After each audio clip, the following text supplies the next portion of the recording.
ஞானி இருந்தாருங்க. அவர் வந்து ஒரு ஊருக்கு தவத்தை முடிச்சுட்டு வராரு. அப்போ அந்த ஊரில் வந்து காட்டு வழியாக வரும்போது ஒரு நபர் வந்து மரங்களை வெட்டின்னு இருக்காரு. அதுவும் கருவேல மரத்தை வெட்டின்னு இருக்காரு. அப்போது இதை தாண்டி போப்பா, உனக்கு இதை விட, ஏன்னா அதை வச்சு அவர் கட்டில் பீரோ செஞ்சு வயிற்று பொழப்பு கோசம் பண்ணியிருந்தார். இதை தாண்டி போன்றாரு அந்த ஞானி. இதை தாண்டி போகிறாரு. போனோன்னே மரம், தேக்கு மரம்லாம் கிடைக்குது. உடனே ஆச்சரியம் அவருக்கு. ரைட்டு, நம்ம வந்து அடுத்த நிலைக்கு போயிடலான்ட்டு அடுத்த நிலைக்கு தன்னுடைய பொருளாதாரத்தை எடுத்து போகிறாரு. திருப்பி கொஞ்ச நாள் கழிச்சு அந்த ஞானி வராரு. இன்னும் என்னப்பா இந்த சந்தன மரமே இது பண்ணிக்கிற, தேக்கு சந்தன மரத்திலே பண்ணினுக்க, இதுக்கு அடுத்த நிலைக்கு போப்பா அப்படின்றாரு. அடுத்த நிலைக்கு போ அப்படின்றாரு. காட்டில் அடுத்த பகுதி முன்னோக்கி போகிறாரு. அப்போ வந்து தங்க புதையல் மாதிரி தங்க மலை கிடைக்குது. இவர் அந்த ஊர்லேயே பெரிய பணக்காரர் ஆயிடுறாரு, கோட்டீஸ்வரனாக இருக்காரு.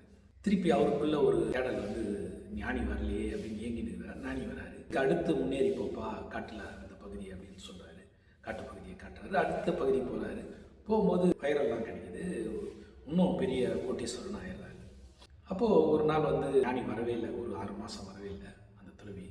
இவரே வந்து என்ன வரலையே அப்படின்ட்டு ஏங்கின்னு இருக்கிறாரு. நம்மளே போய் பார்க்கலாமேன்னு போய் பார்க்குறாரு அடுத்த பகுதி முன்னேறி. அப்போ அந்த ஞானி ஒரு நீர்வீழ்ச்சியில் தவம் பண்ணிருக்காரு. இதை பார்த்தோம்னா ஒன்றுமே புரியல அவருக்கு. என்னங்க சந்தன மரம், தேக்கு மரம், தங்கம், வைரம்லாம் போய் கடைசியில் இப்போது நீர்வீழ்ச்சியில் உட்காந்துன்னு ஒரு இயற்கை சூழ்ந்த இடத்துல நீங்கள் தியானம் பண்ணிக்கிறீங்களே அப்படின்னு, அந்த நீங்கள் இருந்தது ஆச்சரியமாக இருந்தது அப்படின்னு அந்த அந்த ஆச்சரியம் சொல்கிறாரு.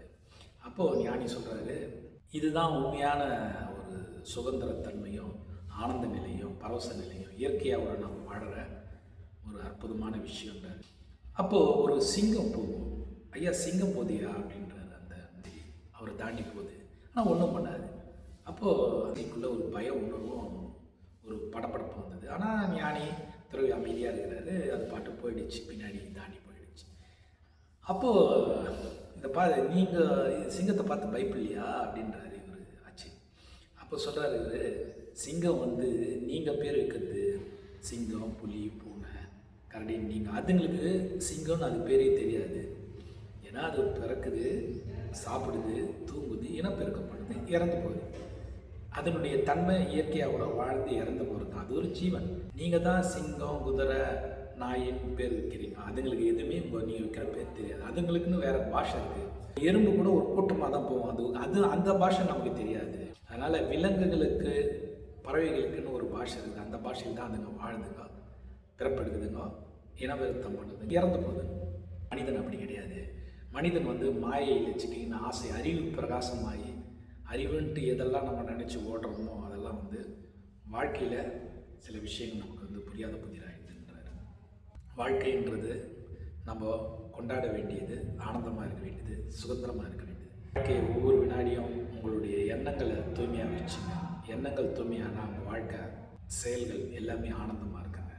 உங்களுடைய செயல்கள் இந்த பூமியில் நீங்கள் பிறந்தோன்ற ஒரு அடையாளம் என்னன்னா, நீங்கள் இந்த பூமிக்கு பண்ணிட்டு போகிற செயல்கள் தாங்க.